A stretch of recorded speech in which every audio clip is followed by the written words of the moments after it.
가격은 8,683만원이라고 합니다. 8,600만원. 네, 안녕하세요. 가키마니입니다. 기아가 드디어 카니발 하이리무진 4인승 모델을 출시했습니다. 카니발이 새로 나온 거냐? 그건 아닌데요. 카니발이 거의 새로 나온 거나 마찬가지로 어마어마하게 멋지게 변했다고 합니다. 어떻게 변했는지 한번 살펴보시죠. 아니, 카니발이 대체 얼마나 큰 차예요? 이거 버스 같은 차잖아요. 주차 공간에 다 안 들어가. 세차 기계 이거 못 들어갈 건데 같은데요? 뭐 이런 경우도 있어요. 그럴만하지. 사람이 11명 타는 차예요. 버스 같은 거예요. 그 11명 타는 버스를 4명이 타게 만든 거죠. 이렇게 큰 차에 좌석이 4개 달랑 있으면 와, 이거 괜찮습니까? 뭔가 엄청난 낭비 같기도 하고, 사실 럭셔리한 건 낭비에서 오는 거니까. 이런 게 필요한가? 필요하죠. 예전에 전 대통령들 누구 할 것 없이 다 카니발 탔거든요. 대통령이 타는 차인데, 아니 당연히 좌석 4개짜리 뭐 럭셔리 이런 거 있어야죠. 럭셔리한 대형차 우리나라에 사실 뭐가 있어요? 없잖아. 에스컬레이드 없잖아. 우리나라 링컨 내비게이터 없잖아. 그러니까 그런 종류의 자동차들이 하나 있어줘야 되는데, 카니발에 이런 차가 잘 어울리는 것 같고 스타리아에도 좀 어울릴 것 같긴 한데, 스타리아는 승차감에서 조금 빠진다고 하니까 팰리세이드 이런 차도 4인승으로 만들어도 괜찮을 것 같아요. 근데 그냥 4좌석만 넣은 게 아니고 거기에 천장을 더 높여서 하이리무진으로 만든 자동차. 그러니까 어지간한 사람들은 차 안에서 걸어 다닐 수 있는, 완전히 꼿꼿하게 서서 걸어 다닐 수 있는 그런 엄청나게 높은 차로 만든 거죠. 뭐 대통령이나 뭐 장군이나 뭐 국회의원이나 뭐 이런 어느 정도 위치에 계신 분들, 회장님이나 이런 분들이 차 안에서 고개 숙이고 다니면 조금 민망하잖아.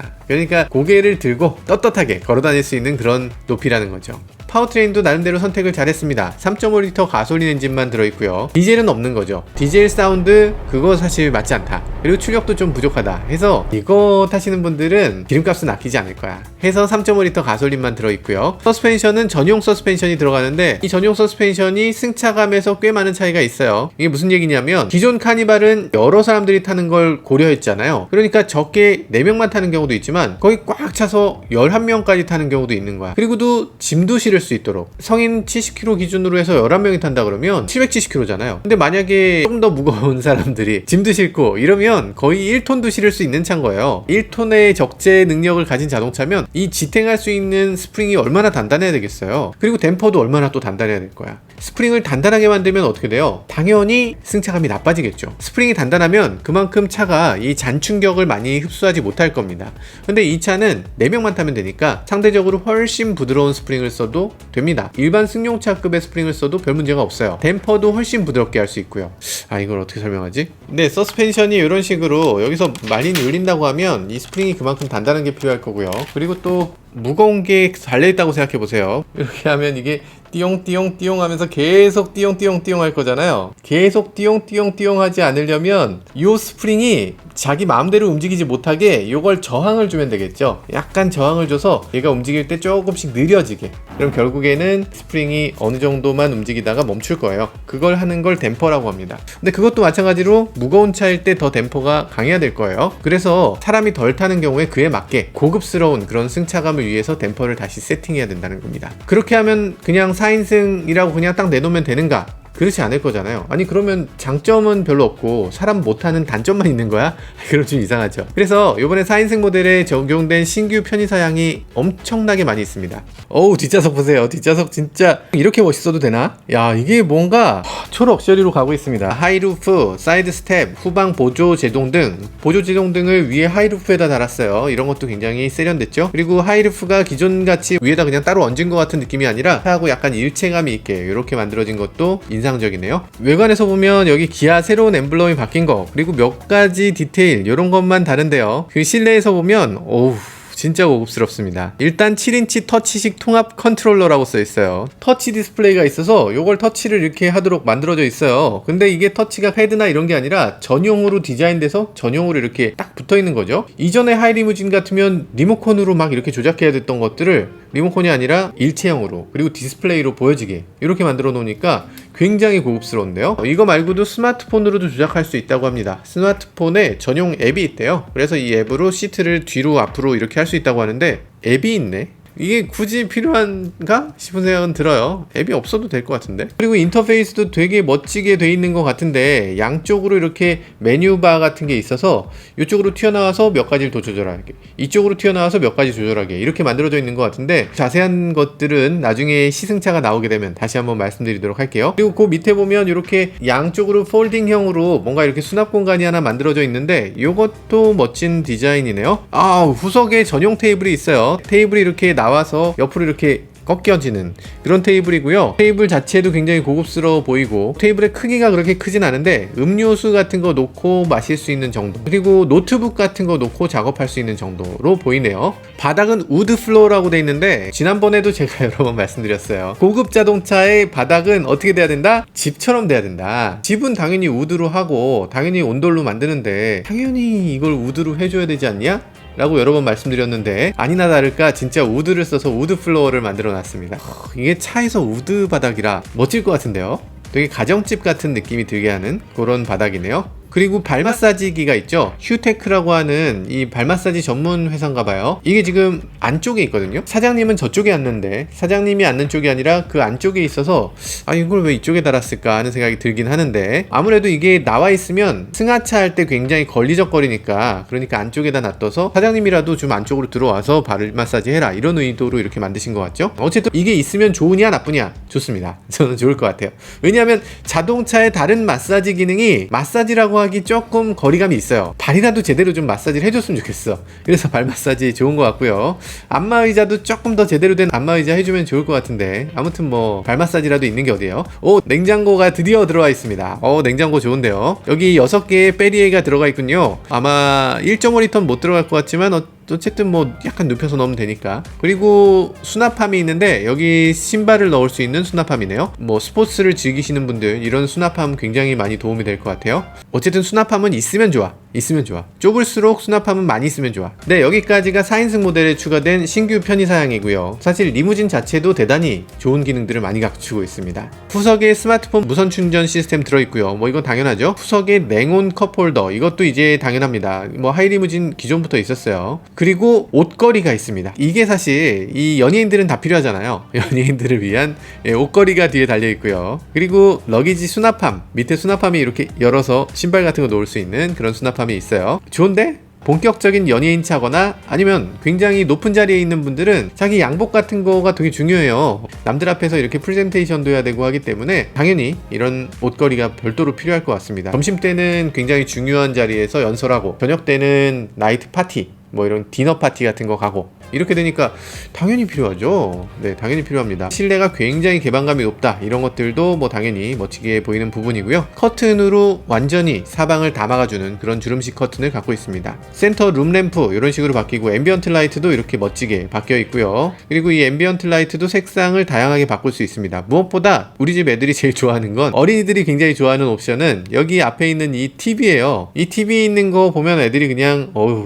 기절합니다. 맨날 이 차만 갖고 오라고 해요. 애들 있는 집이 이 하이리무진을 한번 타고 나면 애들 등살에 어쩔 수 없이 이 차를 사게 되는 그런 부분이 있어요. 타게 하면 안 됩니다. 근데 한 가지 아쉬운 점은 이 디스플레이에 뭐 넷플릭스라든지 이런 것들을 할 수가 없어요. 기본적으로 그런 걸 제공하지 않아. 그래서 HDMI로 별도의 포트를 이용해서 뭔가를 꽂아야 되는데 그게 조금 번거로운 지점. 기아차도 어서 빨리 이 넷플릭스나 아니면 유튜브, 모카 이런 거 자동으로 볼 수 있게 하는 기능이 있었으면 좋겠어요. 딱인데? 네, 빌트인 공기청정기가 들어있고요. 쓸데없습니다. 이거는 뺄 수 있으면 빼면 좋겠는데 뺄 수가 없어요. 그런 게 있고요. 뭐 독서 등 LED 패키지 이런 것들이 들어간다고 합니다. 거기에 추가로 ADAS를 최첨단으로 제공한다는 거, 이런 것들도 굉장히 기분 좋은 점이죠. 뒷좌석에 이런 기능들 말고도 기본적으로 시트 자체를 훨씬 더 향상시켰다고 해요. 저는 사실 이게 정말로 향상되는지 시승해보기 전에는 뭐 알 수 없습니다만 어쨌든 기아의 주장은 여기에 시트 폼을 바꿨대요. 착좌감이 더 뛰어난 시트 폼을 넣었고요. 그리고 퀼팅도 조금 더 입체적으로 퀼팅하는 그런 나파 가죽을 적용했다고 합니다. 그리고 엉덩이, 허리, 이 하중 분산을 할 수 있는 이 프리미엄 릴렉션 시트를 여기 적용했다고 하고요. 여기서 하는 말은 항공기 1등석과 같은 안락함을 제공한다고 합니다. 항공기 1등석을 안 타보신 거지 이 정도면. 1등석 이렇지 않은데요. 네, 살짝 다른 것 같은데. 비즈니스는요 비즈니스 풀플랫 돼야지 비즈니스잖아. 마시아나 747 타면 풀플랫이 아니고 약간 대각선으로 돼요. 180도 아니고 170도짜리 비즈니스석을 타게 되면 컴플레인이 이만저만이 아닙니다. 이게 완전 평면이 안 돼요 이러면서 굉장히 많이 컴플레인. 내가 똑같은 돈 내고서 이거 타려고 내가 이렇게 비싼 표를 끊었냐 이러면서 컴플레인 하시는 분들이 장난 아닐 정도로 180도는 정말 중요한 건데 180도 되냐고요? 안 되죠. 네, 비즈니스석하고도 굉장히 거리가 있어요. 그냥 우등 고속버스보단 좋다. 네, 이 정도 생각하시면 될 것 같습니다. 네, 카니발 하이리무진 4인승의 가격이 상당히 비싼데요. 가격은 8,683만원이라고 합니다. 8,600만원. 아, 세상에. 엄청 비쌉니다. 기본 카니발 가격이 3,100만원부터거든요. 시그니처 제일 비싼 것도 4,300만원인데 두 대 값이잖아요. 이 정도면은, 대단합니다. 어쨌든, 이 가장 비싼 차가 굉장히 비싼 모델로 나오는 거, 이것에 대해서 문제 삼기는 조금 그렇죠. 굉장히 고급스럽게 만들고 비싸게 파는 거. 뭐 그거 필요로 하는 사람은 사는 거니까 다양한 차종을 선택할 수 있도록 한다는 점에서는 뭐 좋게 볼만 합니다. 카니발 4인승이 나오면서 2022년형 카니발도 동시에 나왔어요. 사실 2022년형 이라고 해서 뭐 크게 다를 건 아니긴 한데 몇 가지가 달라졌습니다. 일단 엠블럼이 바뀌었어요. 엠블럼 바뀌니까 훨씬 멋있네요. 아니 이게 카니발은 이 바뀐 엠블럼을 아마 염두에 두고 디자인한 것 같아요. 딱 붙였을 때 그게 어색하지 않고 기존 걸 뭐 떼내거나 해도 전혀 이질감이 없는, 기존 카니발 타시던 분들 동그란 거 떼고 그냥 이거 붙이시면 그냥 신차처럼 됩니다. 이 엠블럼 진짜 초기에 굉장히 많이 잘 팔릴 것 같은데, 이게 기존이고 이게 신규인데 훨씬 낫습니다. 2022년형 모델 중에는 인상적인 게 하나 있습니다. 7인승 모델 중에 아웃도어라는 신규 트림이 나왔는데요. 이럴 줄 알았습니다. 사실 이 차 카니발 처음 나오기 전에 한 2년 전쯤에 품평할 때 제가 말씀드렸거든요. 요즘 차박이 유행할 것 같은데, 차박이 유행하는 분위기인데 이 차 왜 차박 안 되게 만들었어요? 시트가 왜 앞으로 폴딩이 안 돼요? 이러면서 이제 한참 뭐라고 말씀을 드렸는데 그렇네요. 이러고서 그걸 안 해주셨어요. 왜 그걸 그때 안 하시고 이제야 만들어주셨네요. 네, 7인승 아웃도어 트림은 어떤 거냐면 시트가 뒤쪽이 폴딩이 돼서 신장이 180cm가 넘는 성인이 2명이 누울 수 있는 그런 공간을 확보해준다고 되어 있습니다. 저는 왜 차박을 하는지 정확하게는 잘은 모르겠습니다만 어쨌든 이 성인이 누울 수 있는, 그것도 아주 여유롭게 누울 수 있는 그런 자동차가 된 것 같습니다. 2022년 카니발부터는 앱격 스마트 주차 보조, 그러니까 차에서 내려서 버튼을 눌러서 차가 주차하고 출차하고 이렇게 될 수 있고요. 그리고 후방 주차 충돌 방지 보조, 그러니까 주차하다가 실수로 다른 차를 들이받는 거, 이런 거 방지해 주고요. 그리고 리모트 360도 뷰, 그러니까 원격지에서 차를 보고 내 차 주변에 뭔 일이 있나 없나 이런 거 볼 수 있는 그런 기능들. 그리고 레인 센서 들어왔고요. 왜 레인 센서 그동안 안 넣어줬는지 이해가 안 되지만 어쨌든 레인 센서 요번에 들어왔고요. 공조장치 애프터블로우 라는 장치가 들어왔습니다. 뭐냐면 에어컨을 껐을 때 한참 동안 공회전을 하면서 거기 있는 수분을 말려주는 장치예요. 이런 장치까지 더해서 이 편의성을 충분히 높였다, 이렇게 얘기를 하네요. 기아 카니발 이렇게 4인승도 나오고 그리고 연식 변경을 통해서 조금씩 개선되는 모습을 볼 수 있는데요. 카니발의 인기가 워낙 높기 때문에 크게 변경하지 않아도 소비자들로부터 꽤 많은 관심을 불러일으키는 것 같습니다. 지금까지 저는 모카 김한용이었습니다. 감사합니다. 그러니까 나 같아도 사고 싶네. 카니발은 사고 싶다는 생각이 살짝 들긴 하는데 그래도 소렌토가 더 좋죠. 의전용? 난 뒤에 타는 거야? 애기들을 의전하는 거야? 아무튼 네, 저는 소렌토로 만족하는 걸로. 아니 소렌토도 사실 주행 감각이 소렌토가 거의 끝이야. 내가 스포츠카는 못 탈지언정 소렌토까지 타는 거지, 거기서 미니밴까지 가는 거는 좀 그건 너무 양보한 거 아닌가? 아무리 내가 가족들을 위해서 양보한다 그래도 그것까지 갈 수는 없지.